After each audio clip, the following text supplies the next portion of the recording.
Fear not, tiny format, I'll protect you from Drew Millward and his posters. Ho-ho!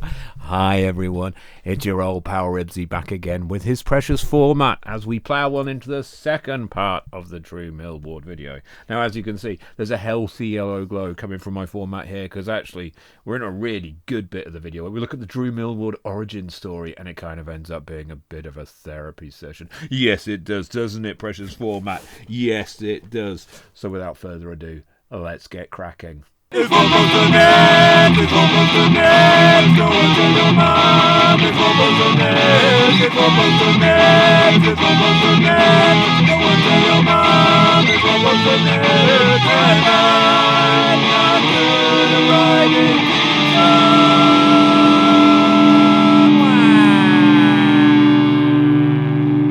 songs. So, what's going on here, Drew? This is a poster for the band Gang of Four, who, although not originally from Leeds, were formed in Leeds. It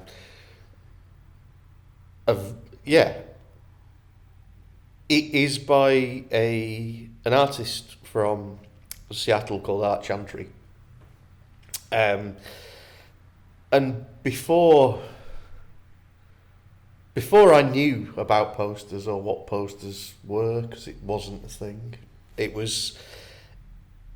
I found a book in, I think it might have been Forbidden Planet. Yeah. Where they just had occasional weird things just on the shelves that were just kind of interspersed with comic books and general art. And they had a copy of Art Chantry's book, which is called Some People Can't Surf, I think. And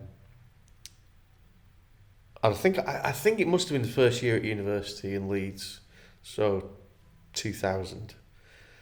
And I kind of found the book on the shelf and sort of like looked through it, and it kind of blew my mind, because it was like, oh, he's making artwork for all these bands that, like, a lot of the bands I'd heard of but not heard, and then a lot of the bands that I loved, but it was just kind of like this. It was like, but what is it? Yeah. Why would someone just make posters for bands? This is weird. So I don't understand is there a reason why he would do this? Is he just demented? We don't know. But finding that, and then not having access to the internet, it's not like I could go and Google Art Chantry. It's just kind of like Art Chantry became this kind of, well, what is it? What is Art Chantry almost sounds like this kind of, is it one man or is it a movement of people making something? I don't know. And it completely threw me, and I think I didn't have the money to buy it, so I kind of went back and looked at it every few days and just thought, and I think there was a point where like student loans came through. I was like, no, I just gotta fucking buy this, because this is not worth the legwork of going back and forth to a comic shop.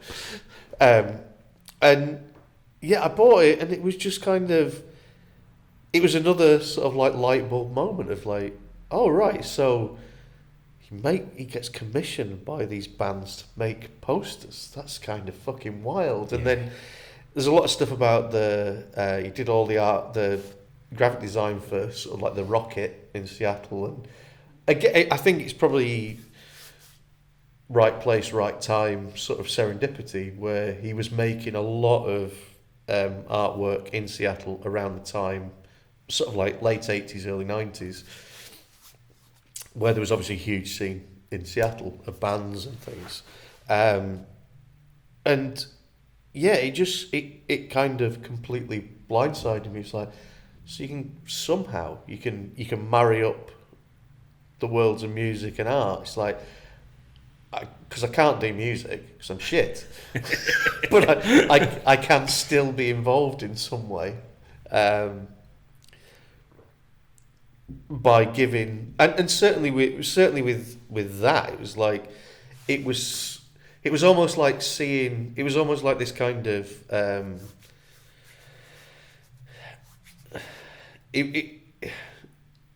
it looked like everything that you'd seen on album covers and adverts for those bands. It's like he built what grunge looked like. Yeah. He built this world of what those bands on like Sub Pop and like Estrus and things, he'd made that music look like that. Yeah. And it that just kind of completely floored me. It's kind of like that's as integral as what the bands sound like almost, to a degree. And it was, I think that was the first one that kind of struck me. I could have frankly picked hundreds of other posters by him, but I think I'd heard of, maybe I'd not even heard Gang of Four at that time, but it was kind of like, I think even around that time there was still a bit of a touchstone in terms of bands that, like, you'd hear, oh, they sound like Gang of Four. Yeah, and they had that big authenticity thing to them, didn't they? Yeah, completely. Yeah. And it was, and then sort of like, discovering that they were from Leeds. It's like, oh, they studied here at Leeds and they drank at the Fenton. Yeah. And it's like, well, that's what I do now. It's like, oh, that's kind of amazing. And then years and years later, I did meet members of Gang of Four in the Fenton. Oh, did you? Yeah. Wow. They did it was like a day of sort of lectures and things about post-punk. Yeah. And 3 of the members of Gang of Four were there delivering lectures on post-punk, and then they all went to the Fenton afterwards. And so I ended up chatting to Hugo Burnham for a while. It was like, oh, it's kind of a nice little circle completed there. Yeah. But yeah, it was sort of, I think it just perhaps opened that sort of like, and it looks nothing like my work. No, it doesn't at all. It's kind of, and I think that's kind of, I never wanted to make work that looked like that. That wasn't the catalyst from that wasn't, I want to make this sort of like cut and paste collage. Yeah. It was the fact that it's kind of like, oh, you can make artwork for bands. And it's not album covers. Yeah. You're not making... It's not a definitive statement about a band. You're making something that's almost ephemeral. Yeah. And I it completely threw me. It's like, oh. And I don't think it's sunk in at the time. I think far from it. It just kind of passed me by. But it wasn't that long after that we'd started putting on gigs and things. So it was like, oh, we need to make posters. It's like, oh, no, you can do that. Yeah, you can make posters look quite good. Yeah. I've heard about this. It's kind of like, oh, right, so we need to make a way of making posters look quite good. And the first few years of putting on gigs, it's like everything was just in Word. Like, everyone else was just making posters with a list of bands on, in Word, printed on neon paper. Yeah. And they would be plastered all around, like Jumbo and Crash and things. And then it just purely because ours looked different. I mean, it wasn't just me at the time. We were putting on gigs with Luke Drozd as well. So we kind of took it in turns of, I'd do one poster, he'd do one poster. But because they looked different to everything else, if you took them along to Crash or Jumbo, they were like, oh, right, we'll find a good place for that. And you might get a couple more people that's the gig. It's like, it's not. Yeah, it's very strange. I think it came purely from that. It wasn't. We weren't screen printing posters. We weren't selling posters. We weren't doing anything. That came later. But just making a poster that looks quite cool for a gig you're putting on. just makes sense. Why would you make a Word document for a gig you're putting on? I remember going through a really similar process, because I remember like absolutely obsessing over album artwork and flyer artwork and things like that. Do you remember those Fearless Records comps, the Punk Bites ones, where they'd have all the different logos? They'd have like, so they'd be huge. Shit, yes. They had like 28 different bands on them, and I'd be like looking at all different logos, and I'd be like, how does someone go about doing that?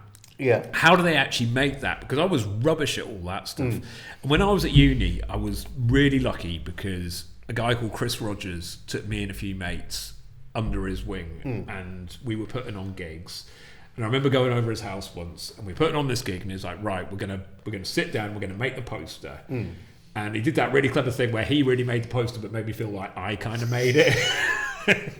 And all we were doing was we were like cutting out bits of Jim Marfood comics, and slapping them on. But I remember being like very, very proud of that. And it took me years after that, because I'm awful at freehand drawing. I'm awful at actual art. It took me years to realise how I could actually do this myself by just becoming really good with a pencil.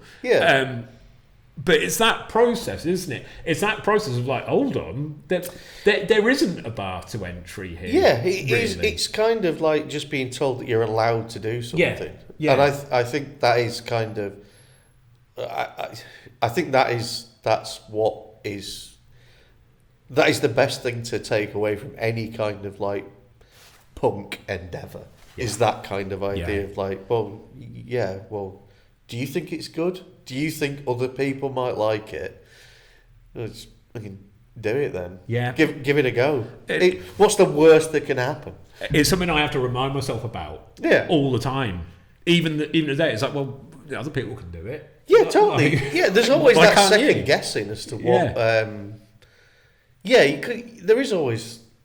You doubt yourself, and then you doubt the idea that there's anyone else who's going to find this even vaguely amusing.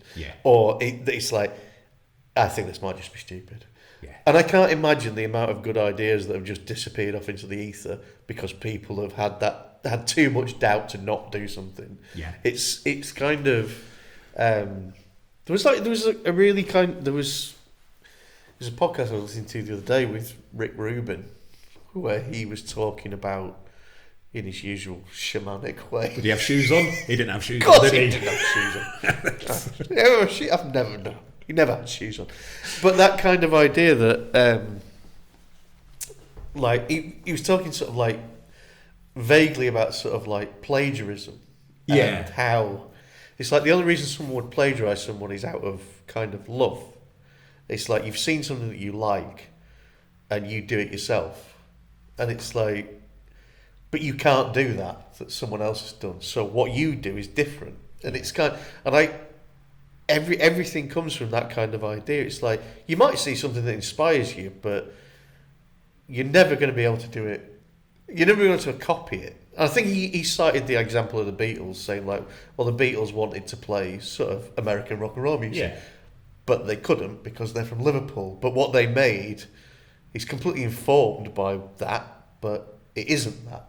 And it's kind of, and I think sort of like the whole sort of umbrella of punk, I think, is exactly that kind of thing. I think it's very, very, and I also think there's kind of, it gives you a really, really fucking good bullshit detector as well. Yeah, it does. Yeah. It's like, it's so fucking easy to see. You can just see what's wrong. You can see why, if someone's picked up on something that is, it's like, no, you've taken the wrong thing from it. That's what you've done.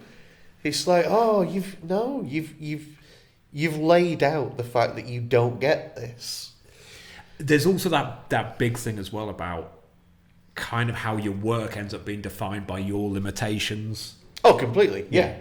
All the stuff I do it's not what I wanted it to be, but it's ended up the way it has done. No. Because you've had to kind of, you've problem solved your way to where you were. Yeah. Because, you don't know how to do this stuff. Yeah. You're blagging it, but you're getting there. I think it was. I can't remember who it was.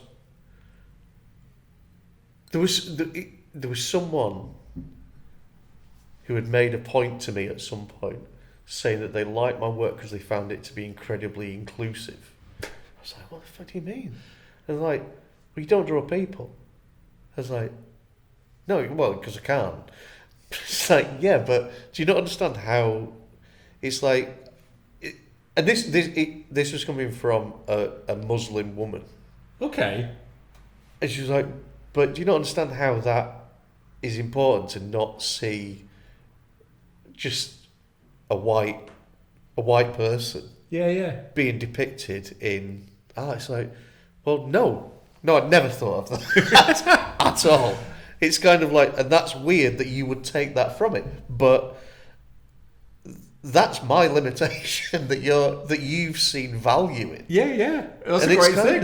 It's like, that's kind of incredible. Yeah. And it kind of almost took some pressure off me in a way. It's like, yeah, I don't want to do that. I don't want to. I think sort of like, when you were saying earlier on about being poster adjacent, I'm not poster adjacent. I think I'm comic adjacent to a degree. Yeah. And I think within the comic world, there is so much. There's so much sort of autobiographical comics, and it is this very, very white.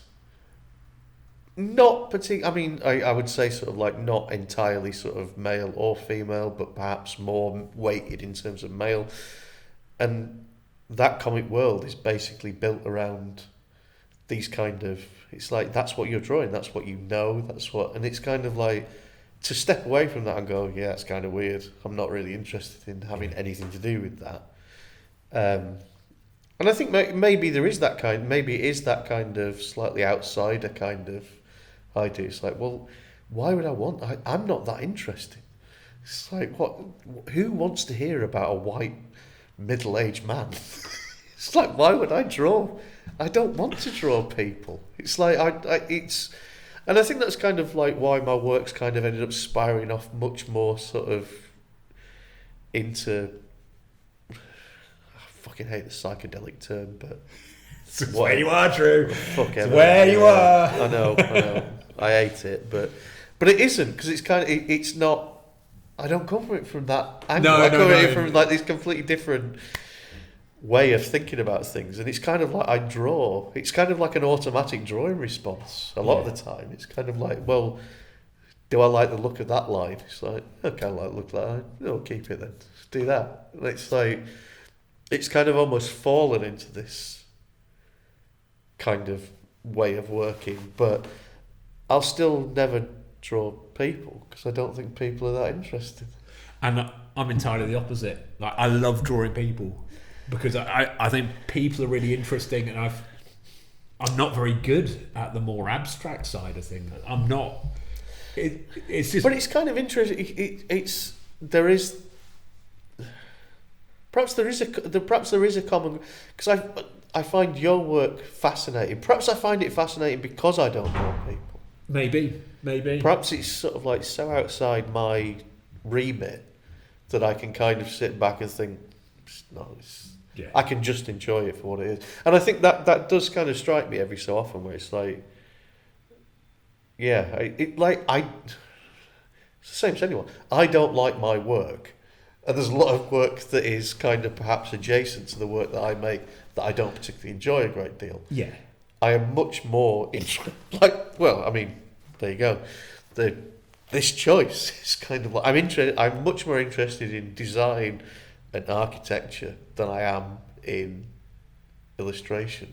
And I think that's where we're really different, because I am not designy. I am not designy at all, But there's so much of that in the work that you make. Yeah, but it is kind of like, that's the sort of compulsory bit that you've got to kind of do to make stuff like But presentable. then without that, it would be different. For me, it's a box kind of tick. I don't really get much joy. But it's the limitations again. Yes, exactly. Yeah. Exactly. Yeah, we're going back to this. Yeah, I can't draw people. So the big takeaway is that Drew can't draw people. I can't draw people. You can draw people. But you're really good